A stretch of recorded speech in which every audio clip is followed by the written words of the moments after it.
Kaya tama itong assessment mga kababayan ni Representative Paulo Ortega.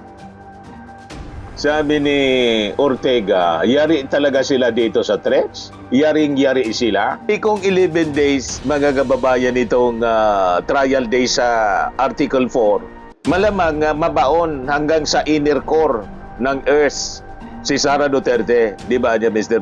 Maravillas, yung inner core, impure na. Paragraph 51, was VP Duterte ever Secretary of the Department of Justice? No, lady, the President and the Speaker of the House. So sabi niya, pag pinatay ako, patayin mo silang tatlo. So, Pinagpipilitan niyang kondisyonal. Nagbabagang mga balita at pagtalakay sa mga isyu ng lipunan. Pulsa, opinyon, banat at paglalantad sa katotohanan. Pulsa, what you see is what you get. You decide. Hello po mga kababayan, so katatapos pa lang ng impeachment trial. Bukas siyempre magre-resume siya. Pero ngayong araw na to, lalong nayari si Sara Duterte. Yan kasi, sige pa ang tanong cross-examination ng defense, saka yung mga dumagdag na mga members na ng defense na senator judges. Tulad po ni Alan Peter Cayetano. Lalong confirm naman talaga niya, Mr. Maravillas. Alam na natin guilty si Sara, kahit hindi na sila magdebate dyan sa impeachment trial. Alam na natin kasi 1 year nang tinag-usapan ito. 1 year na natin, mga kababayan, na paulit-ulit na papanood. Yung pagbabanta, kasi recorded siya at available sa YouTube. Ngayon, may mga clarificatory questions si Alan Peter Cayetano. Lalong nayari si Sara Duterte, lalo na nadiin, mga kababayan. Tulad ng kanyang pagtatanong kay Kalilong.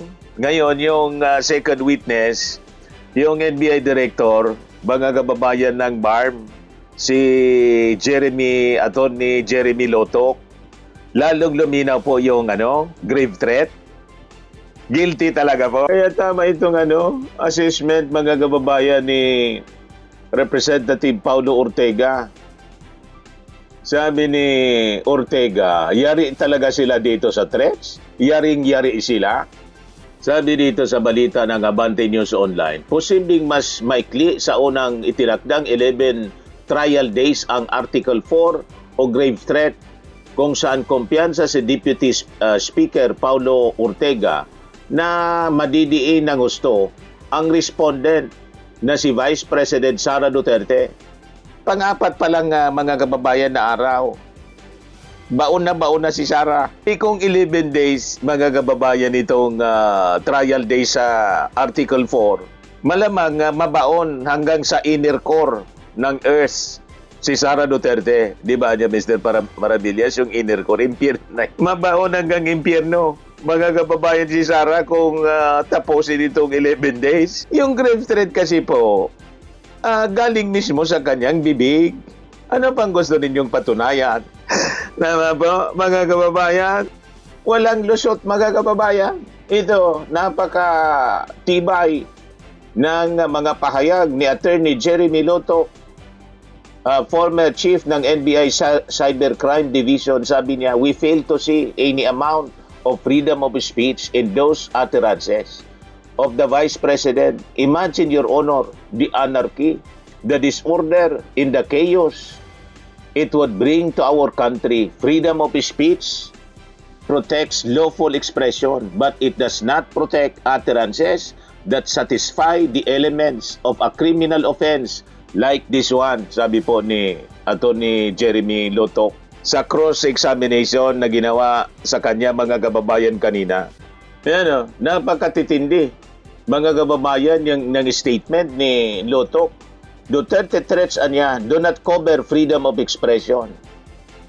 The alleged threats by Vice President Sara Duterte against President Marcos Jr., First Lady Lisa Marcos, and former Speaker Martin Romualdez did not cover freedom of expression, sabi po ni Lotok sa kanyang testimony kanina. when the second highest official niya of the land openly and publicly uttered that she had already contracted a person to kill the highest official of the land, we failed to see any amount of freedom of speech in that utterances.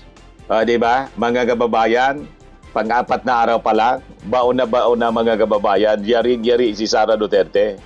O ngayon, pinipilit ni Defense Counsel Alan Peter, Senator Judge pala. Kasi po, pag pinakinggan mo si Alan Peter Cayetano, pag nagtatanong dito sa witness, ang linya niyang kanyang pagtatanong, parehas ng Defense Counsel ni Sara Duterte. Kaya, hindi natin masisisi yung publiko. Hindi lang ako ang tumatawag sa kanya na ganoon. Pati si Atty. Reyes del Rosario, ito yung post niya 2 hours ago. Sabi ni Atty. del Rosario, dumarami ang defense lawyers ni VP Sara. Guess who? Day 1 pa lang mga kababayan. O last year pa nga, ang mga nag-abogado kay Sara, yung mga Duterte senators, last year pa. Hindi man po tinatago, lantaran mga kababayan. Panoorin natin yung isa sa mga senator judges.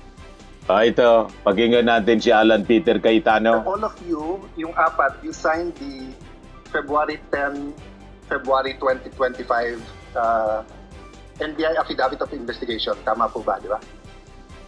Yes, Your Honor, our affidavit of Tapos investigation. kasama dito yung verification nyo, basically saying that based on the records, tama tong lahat. No?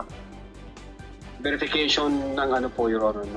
Sa dulo, nag-sign kayo ng verification. Verification of non-forum shopping, Your Honor? Yes. And Opo. that, aside from non-foreign shopping, give me some latitude because to explain the question. We read and understood its contents and the allegations therein are true based on authentic records. Yes, Your Honor. Yeah. So may mali ba dito? Factually, wala. Na-review mo naman to. May konting typo dyan, which is Hindi normal typo, naman. factual. So far as I'm concerned, Sino lahat po ba ng nag-prepare? ang team po namin with the... Tapos pinapirma sa inyo?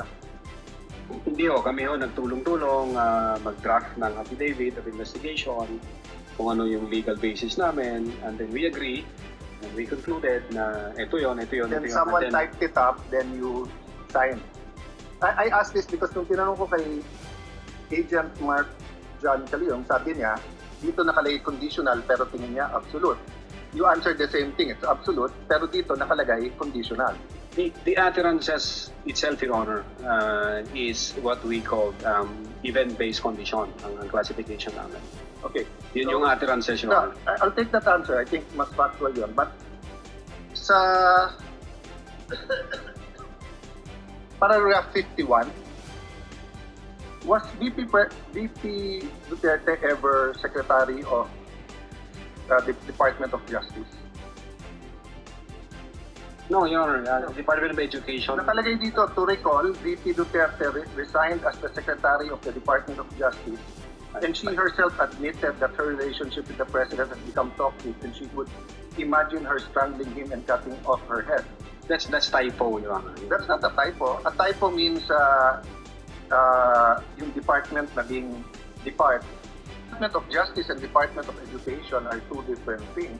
Ang alam namin, sorry po. Yes, that's sir. Yeah, Department of Education, ang alam. Yeah. So, kasi I just filed my counter affidavit sa Ombudsman about yung obstruction of justice. Ilang beses ko kailangan basahin kasi nga, pag may mali, pinirmahan nyo na sinasabi nyo, no? But anyway, going back to the condition, Di man yan you big mentioned deal. the case of SPO2 Hamata. Yes, sir. But isn't it true that the lis mota of that case was really res judicata and double jeopardy? Meaning, hindi tinake up ng Supreme Court whether or not a condition. Yes, sir. Diba? Opo. Oh, so that wasn't on point. Kasi I was going to ask, is there a difference if the condition is legal or illegal? Diba? So ano ba, pag sinabi ko sa yung, pag natanggal akong Senate President, patatanggal din kita. Okay. Unang-una, legal naman akong tanggalin na Senate President. Correct. We always vote. There's nothing there. But if illegal, o pag pinapatay mo ako, papapatayin din kita. is there a difference if the condition of why I will act or why I'm threatening you is an illegal act? Well, under the law, Your Honor, it says there that even the condition is unlawful.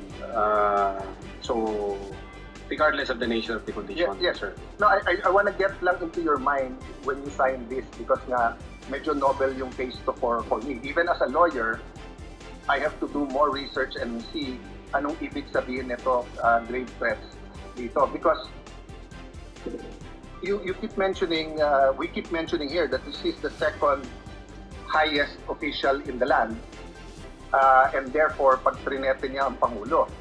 But who was the Vice President claiming na pwedeng magpapatay sa kanya? Again, Your Honor, yun po yung reason ba't nag-issue kami ng subpoena. No, Gusto po na... sa reading niyo ng statement niya, sino tinutukoy ng Pangulo na mukhang mag-ooperate sa kanya ng Operation Romanov? Sinong pinagbibintangan niya? Well, una, kung ang pag-uusapan Romanov, Your Honor, ang alam namin na unang nagbigkas ng Romanov ay si Mayor Baste yata noong January. Lady, the President, and the Speaker of the House. So sabi niya, pag pinatay ako, patayin mo silang tatlo.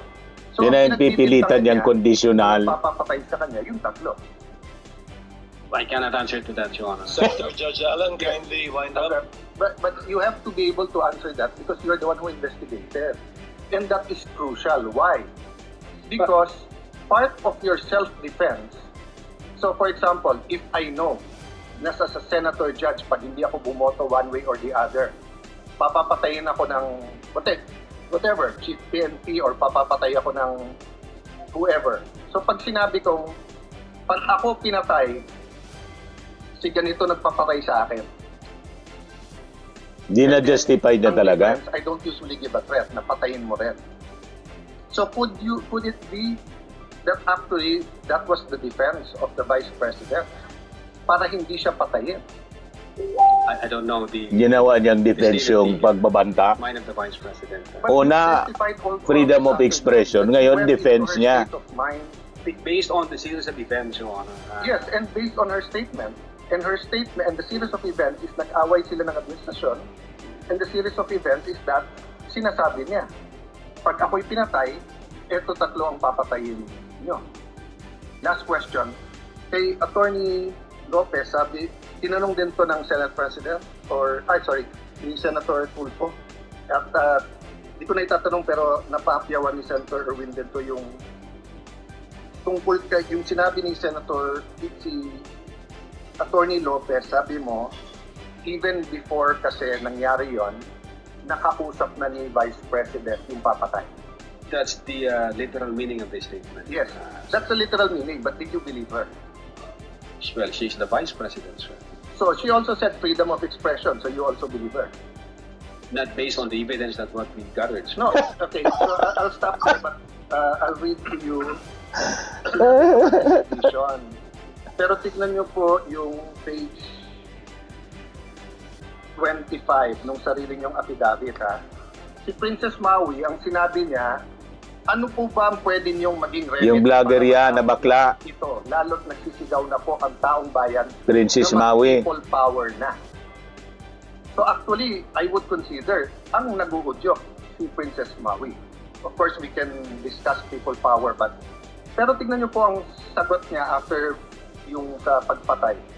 Ang laban ay wala dyan sa EDSA, ma'am. Wala dyan sa mga highway. Ang laban, ma'am, nandun sa loob ng palasyo. Yan ang problema. We appreciate yung expression nyo ng disgust, ang pagkamuhi, ang hopelessness, kasi it reflects kung ano nararamdaman ng maraming milyon-milyon. Alam ko yan, ma'am. Kahit saan ako pumunta, ang sasabihin, binoto namin dahil sinabi mo, iboto namin. So if I look at that statement, parang baliktad. Parang sinasabi niyang huwag kayo mag-people power. Actually, kung babasahin po natin yung buo, may sinabi siya doon na natutuwa siya sa ginagawa nila. Supalpal na naman. Active, nagrarally. Pero sa people power, ito yung exact. But I won't argue with you. I'm trying to get into your frame of Na, Yes, sir. when do you believe na supalpal na naman po si Alan. What did you actually investigate. We based everything on the evidence that we've gathered. Thank you, Presiding Officer. Thank you, Mr. Witness. Opo. Thank you, Senator Judge Alan. Hindi na siya nakipag-argue kasi lalong nadidiin si Sara Duterte sa kanyang pagtatanong. Pilit niyang pinipilipit yung kwento to favor Sara Duterte. Lalong nadidiin, nalulubog sa kumunoy si Sara Duterte. Kitang-kita po ang ebidensya. At ang nagsabing kumuha na siya, may nakausap na siya, na papatay. Si Sara mismo, napakalinaw. Training and lifting cream, pinapahid po sa mga pulses in affected area. Mainam po sa paninigas ng mga kaso-kasuan. Ito naman po, Automax Radiant Serum. Sa mukha naman yung application, anti-aging po siya. You will look 10 years younger than your age. Sa mga cancer patients naman po, baka lang gusto ninyo itong itry. Neng siya red mixed fruit drink. Hindi mo po siya gamot, food supplement siya. Kaya lang, gawa siya mga kababayan sa goji berry. Yung goji berry, may anti-cancer properties. O ngayon, yung mga inquiries ninyo, dumiritso na lang kayo sa aming messenger sa Facebook para masagot namin agad. Ayos pa? Ayos na ayos niya, Mr. Maravilla. Sa mga naghanap po ng malinis and spacious fitness gym, pumunta lang po kayo sa aming Colossal Fitness Gym. May Grab car rental din po kami. But anyway, ito po pala yung aming bagong product na binibenta online. I am worldwide amazing pure organic barley powdered drink mix from Australia. Negosyo to ng aking anak na architect entrepreneur Riz Maravillas. Ayan po. Kontakin na lang po ninyo siya, Riz Maravillas on Facebook. Ang mga health benefits niya, boost immunity, improves digestion, enhance energy levels, packed with antioxidants, prevent cancer. Ito naman po yung bago naming product na binibenta online.